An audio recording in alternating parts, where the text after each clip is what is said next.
Because of recent issues in the United States and DJI, and the possibility that DJI will not be able to sell drones in the United States for the foreseeable future, and even the drones that are now available may be retroactively banned from the US. Who knows what could happen with Mr. Trump as the president. Drone flyers might be looking for some alternatives to DJI. There are a few in the market that are well thought of. Potensic Atom, for one, is quite a good one, but there are others too that may want to take the mantle from DJI. So I've been sent this little Ruko.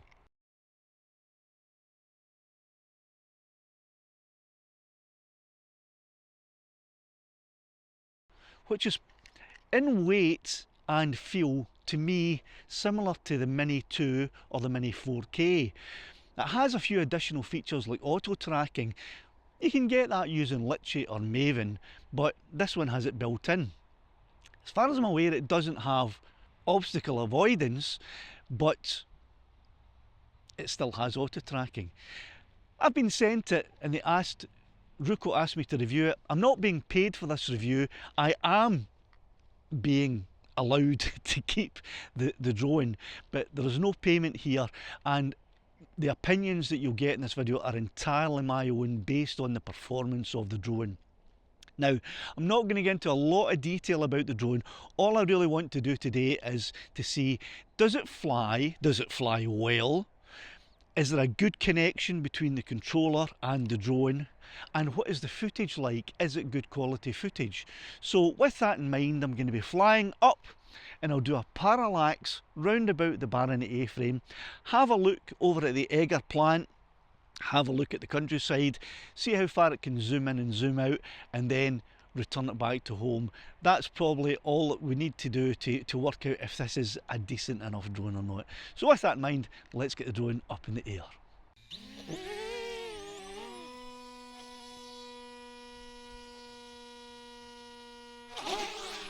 Whoa! That was a bit that was a bit dodgy. Eh? No. Why did it flip like that? Don't know. So that was a bit of a dodgy takeoff, however. Right, so let's try launching the drone and see what happens. So you just press a button to start the motors up and then take off. Slide to start the motors and then take off. So there we go. Fairly simple to take the drone off. I'm now going to start the recording. It has a microphone built in that you can allow it so that you can speak while the drone is in the air.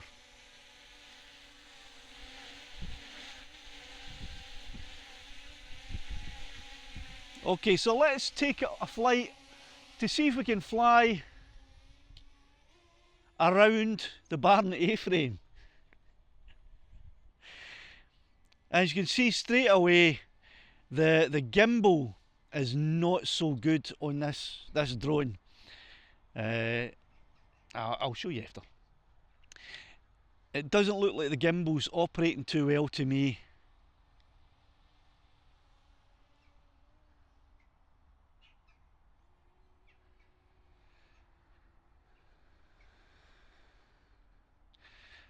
And I have to say straight away that this is not a drone, I'm sorry, that I can recommend. The gimbal is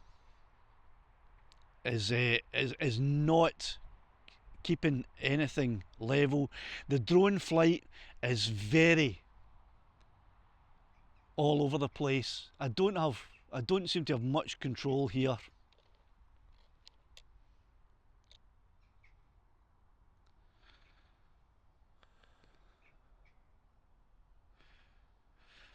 The recording is now working. It took me 2 or 3 goes to make the recording work, but the gimbal's all over the place.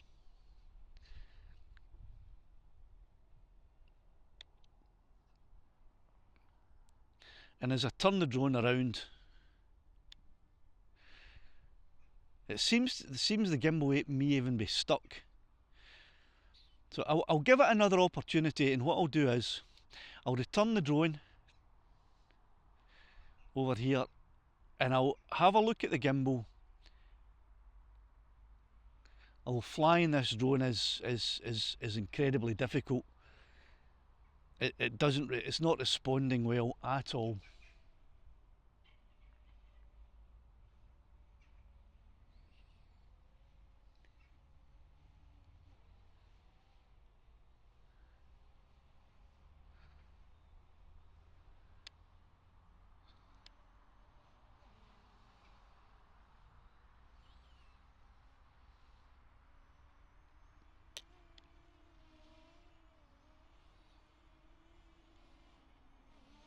You can even see that the flight is just not stable.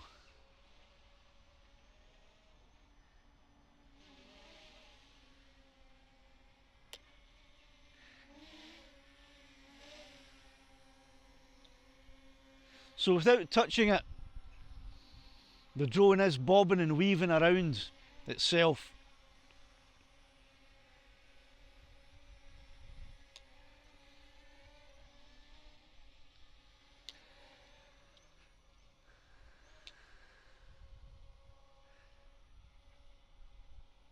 Not holding its position very well at all.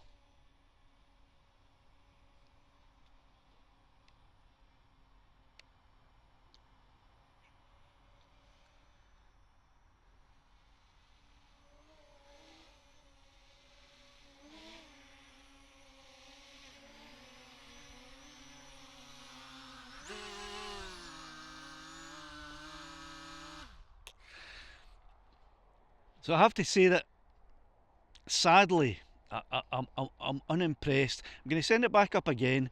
I'm just making sure that the gimbal is free to move. It does feel free to move. So, and there's no packaging preventing the gimbal. But as you can see, as I tilt the drone, the gimbal seems to be remaining stable to a point, and then it flips itself. So I'll give it one last opportunity.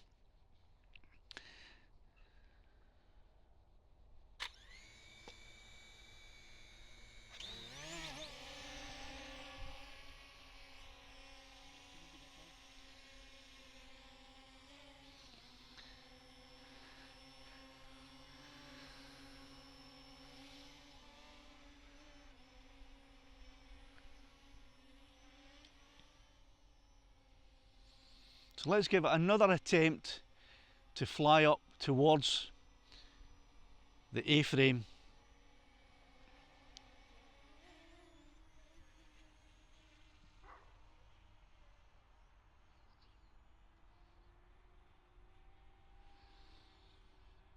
This time the gimbal is stable. The gimbal is reacting well.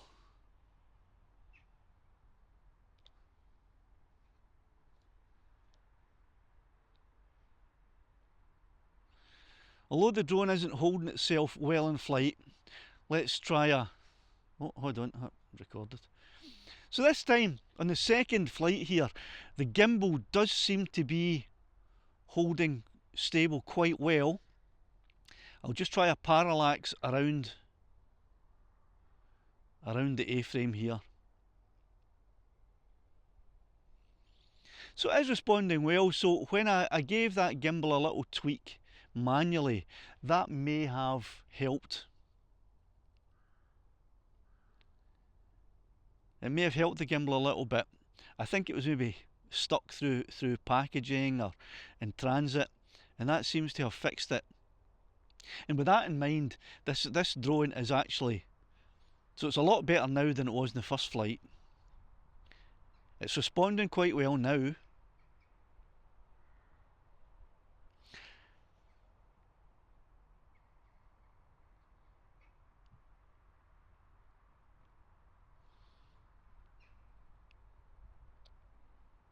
Okay, and it almost completed the parallax there.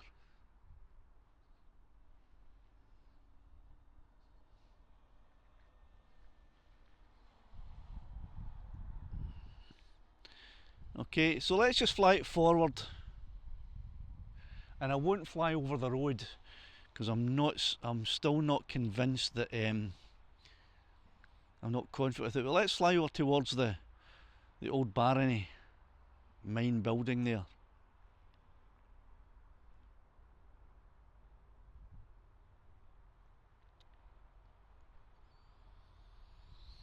And now it does seem to be flying really well. So in first impression, I was not impressed. But that may have been because the gimbal was stuck. For a number of possible reasons. But now this drone's actually not bad at all. I don't think it would be fair to compare this with the DJI Mini drones.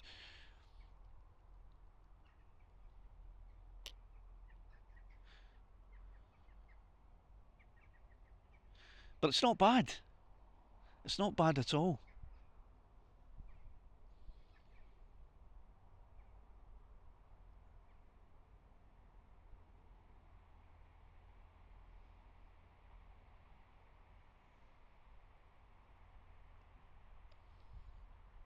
The flying characteristics are slightly different from the DJI drones, but once you get a feel for that, it's actually okay.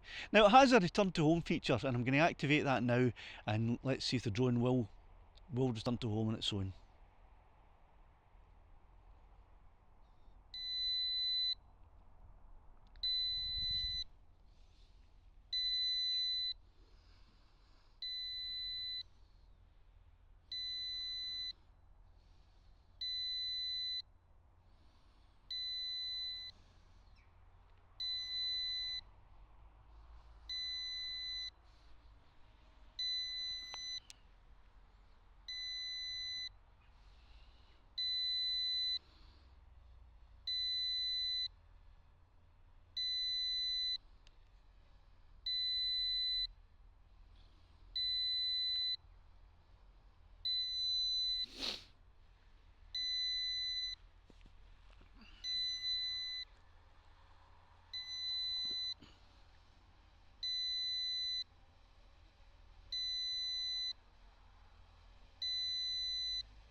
So there we go, quite a perfect return to home there. I'm really impressed with that actually. I wasn't expecting that, and that's impressive. So the drone has a few other features that you can see on the screen now. One of these, I believe, is there's a GPS follow and an image follow. I'm just going to quickly test these out today. It also has a point of interest, which is good if you want to do a parallax, and you can set a point of interest there and rotate around. So I may try that one out too. But first of all, let's try the image follow.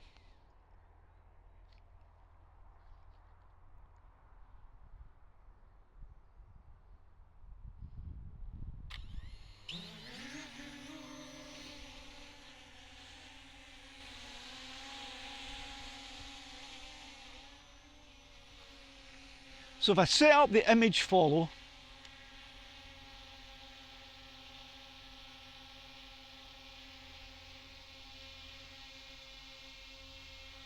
and let's see if it does follow me.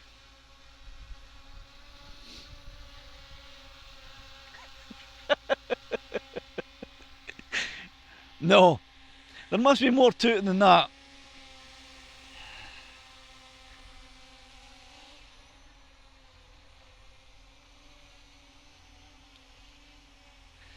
So it has image follow, it's activated.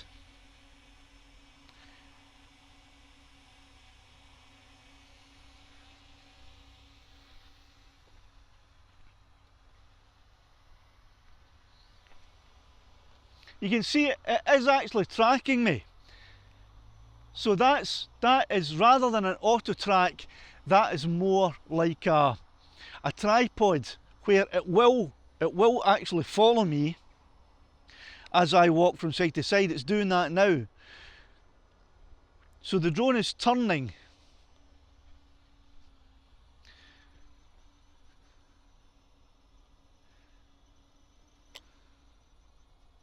So the drone is turning to follow me as I walk from side to side, or at least it was.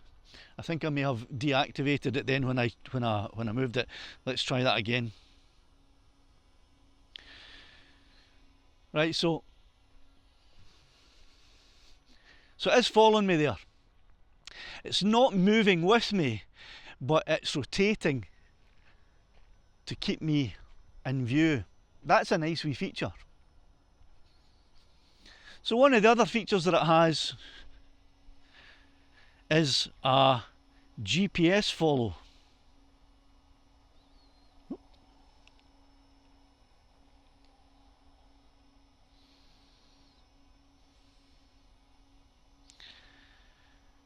So if I activate the GPS follow, it seems now that the drone might actually follow the phone.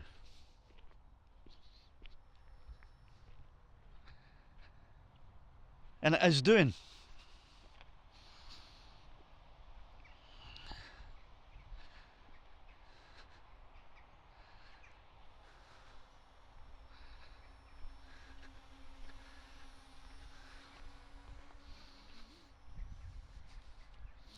So that's an interesting little feature it has built in, that it will auto track you. Now it doesn't have obstacle avoidance, so you will have to be careful when you use this one, but it's working perfectly well here. So that's quite an impressive feature that certainly the DJI Mini drones don't, Mini 2 and 4K don't have.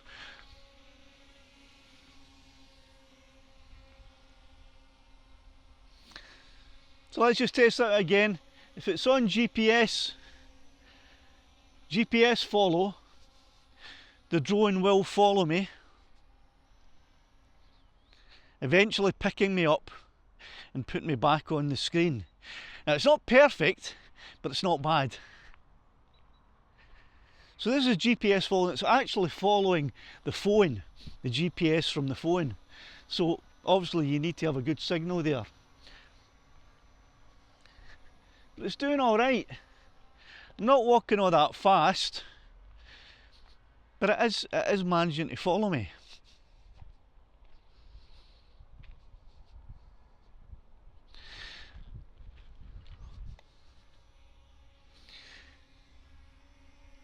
So that's quite impressive.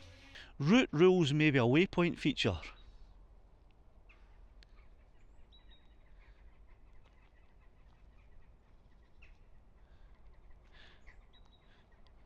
So it looks like it has a built-in, it's got a built-in waypoint.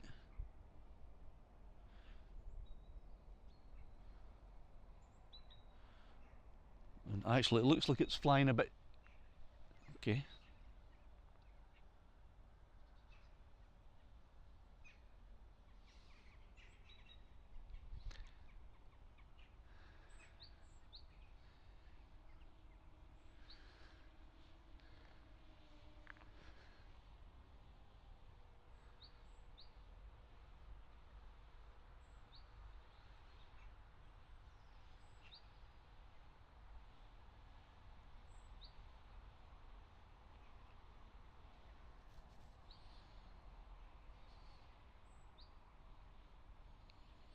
So a built-in waypoint feature that's actually quite responsive, quite good here.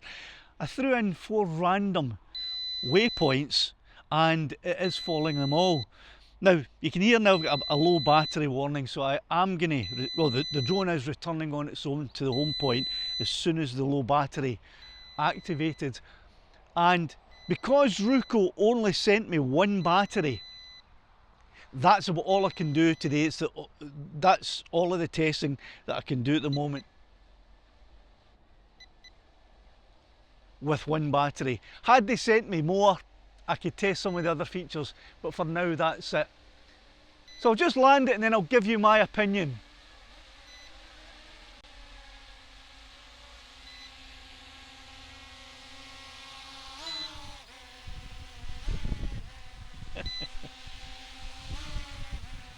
Right, it seems to want to land on the ground. So what's my opinion on this?